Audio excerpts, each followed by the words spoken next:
UP विधानसभा शीतकालीन सत्र की कल से शुरुआत हो रही है और इसको लेकर आज एक सर्वदलीय और कार्यकर्ता की बैठक बुलाई गई है। उत्तर प्रदेश सरकार में कैबिनेट मंत्री जयवीर सिंह हमारे साथ मौजूद हैं। आज सर दो बैठकें बहुत महत्वपूर्ण हैं, आप भी इसमें मौजूद रहेंगे। क्या सर रणनीति तय होनी है, क्या सर चर्चा होनी है? देखिए, सदन सुगमता के साथ स्मूथली लोक हित में, जनहित में, जन समस्याओं के साथ विपक्ष बात रखेगा और उनका समाधान कराने का, उनको उचित जवाब देने का काम सरकार करेगी। तमाम सरकारी और गैर सरकारी विधेयक और अन्य मसले हैं, अनुपूरक भी रहेगा, इन पर भी विधिवत चर्चा होगी और पारित होंगे। मैं समझता हूँ कि विपक्ष से अपेक्षा रहेगी कि वो सदन चलाने में सहयोग करे, क्योंकि जब सदन जितनी जिम्मेदारी सरकार की होती है चलाने की, उतनी ही बल्कि उससे ज़्यादा जिम्मेदारी विपक्ष की भी रहती है।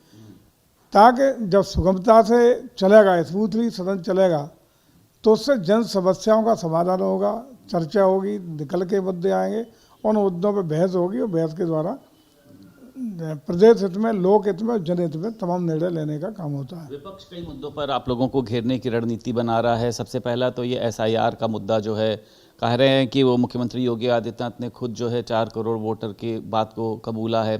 SIR के माध्यम से आप लोग वोट चोरी करने का काम कर रहे हैं, तो आप लोगों को घेरने की रणनीति बना रहा है। आप लोग तैयार हैं जवाब देने के लिए? देखिए, हर विषय पे, हालांकि SIR तो कोई विषय ही नहीं है, ये तो मतदाता शुद्धिकरण का विषय है जो बार बार भारत निर्वाचन आयोग के द्वारा साफ हो चुका है, भारत सरकार के द्वारा स्पष्ट किया जा चुका है और लोकसभा में भी विस्तृत चर्चा इसकी राज्यसभा लोकसभा में हो चुकी है। और विपक्ष के पास न वो SIR का कोई इशू है, न कोई ठोस प्रमाण है, बल्कि एक विशुद्ध मतदाता सूची प्रस्तुतिकरण का भारत निर्वाचन आयोग का प्रयास है। तो वो गैर मतलब की बात है, बल्कि मतलब की बात यह है कि ये चाहते हैं कि अवैध वोट, घुसपैठिए वोट, अवैध मतदाता का नाम मतदाता सूची में जुड़ा रहे। तो इसलिए उस पर मैं समझता हूँ कि इनका कोई न तर्क है, न आधार है, जो कई बहसों में और कई चीज़ों में स्पष्ट हो चुका है। मंत्री जी कि आप लोगों ने सदन बहुत कम दिनों के लिए रखा गया है, आप लोग चर्चा से भागना चाहते हैं, इसलिए इतने कम दिन का सदन थोड़ा बढ़ा के रखना चाहिए, चर्चा हो पाए, बातचीत हो पाए। हम लोग सदैव चर्चा के लिए, बातचीत के लिए तैयार रहते हैं, उसमें कभी पीछे नहीं हटते। लेकिन खास रूप से समाजवादी पार्टी को अपने सरकार के दौरान गए कार्यकाल के सदन की कितने दिन चला, क्या स्थितियां रहीं, क्या हुआ, उस पर भी दृष्टिपात कर लेंगे, तो इस तरह के आरोप लगाना स्वतः ही बंद हो जाएंगे। सवाल है सर, अखिलेश यादव ने कहा कि कल का जो मैच रद्द हुआ है ये दिल्ली से आया हुआ प्रदूषण है, ये फॉग और कोहरा नहीं है बल्कि ये स्मॉग है, क्योंकि आप लोग जो उन्होंने पार्क बनवाए वहाँ आप लोग इवेंटबाजी कर रहे हैं, जिसकी वजह से जो है वो प्रदूषण फैला। उन्होंने ये भी कहा है कि मुंह ढक कर चलिए, आप लखनऊ में हैं, जो आप लोग टैगलाइन देते हैं मुस्कुराइए आप लखनऊ में हैं। बड़ा सवाल उन्होंने खड़ा किया और मैच को रद्द होने के पीछे भारतीय जनता पार्टी को दोषी ठहराया।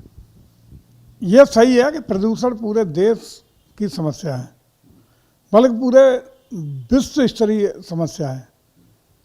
प्रदूषण बढ़ रहा है, इसके विभिन्न कारण, विभिन्न चर्चाएं हो चुकी हैं। माननीय उच्चतम न्यायालय के भी तमाम इस विषय पर आवश्यक अपेक्षित निर्णय और निर्देश भी आए हैं। तो सरकार लाचार है, आप मानते हैं इस बात को? लेकिन उसके लिए लगातार प्रयास हो रहे हैं। कुछ प्रयास होते हैं तात्कालिक, कुछ प्रयास होते हैं दूरगामी।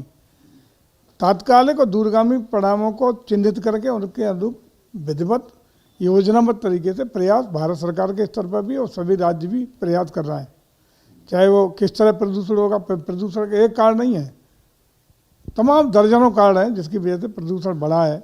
उसके सारा विश्व चिंतित है, न सिर्फ हिंदुस्तान।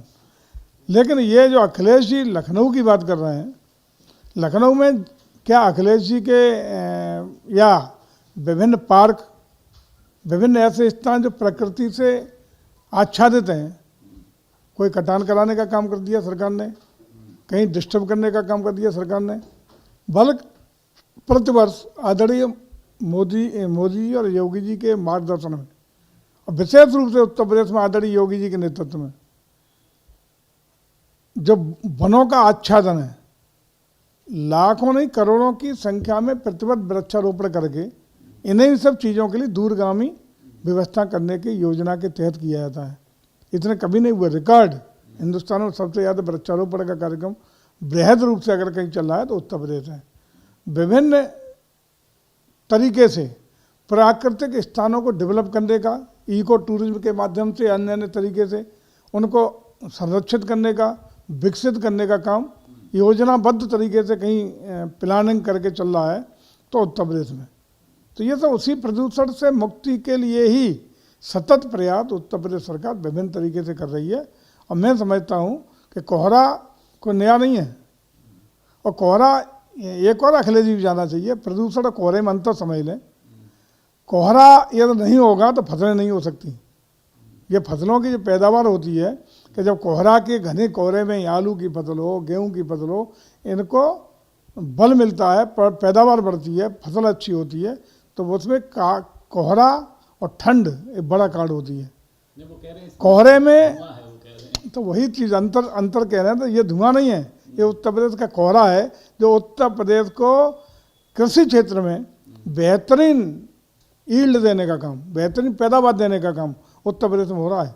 और अखिलेश जी देख लें, उनके कार्यकाल से लगभग 2 गुनी पैदावार आज कृषि क्षेत्र में हुई है। एक आखिरी सवाल है सर, बस ये लगातार चर्चा हो रही है कि खरमास खत्म होते ही जो है मकर संक्रांति में एक बड़ा मंत्रिमंडल विस्तार किया जाएगा, तो आप मानते हैं इस मंत्रिमंडल विस्तार के माध्यम से जो 2027 का विधानसभा चुनाव, जिसको अखिलेश यादव कह रहे हैं कि आप लोग की सत्ता जो है अब छिनने जा रही है, उसमें मदद मिलेगी सर? उत्तर प्रदेश में प्रचंड बहुमत से बीजेपी की सरकार तीसरी बार बनने का काम करेगी, इसमें कोई शक शुबह नहीं है। हमारी बात छोड़ दो, अखिलेश जी के जो कट्टर सपा के कार्यकर्ता हैं उनसे जब अकेले में बात करके देख लेना, वो भी महसूस करते हैं कि हमारी सरकार बनने वाली नहीं है और पुनः तीसरी बार उत्तर प्रदेश में भारतीय जनता पार्टी की सरकार बनेगी। मंत्रिमंडल विस्तार होगा सर? मंत्रिमंडल विस्तार होना न होना जैसी आवश्यकता होगी, जो हमारा नेतृत्व निर्णय लेगा, उसमें कोई टीका टिप्पणी नहीं, जब चाहे वो अधिकार है, उस तरह होगा।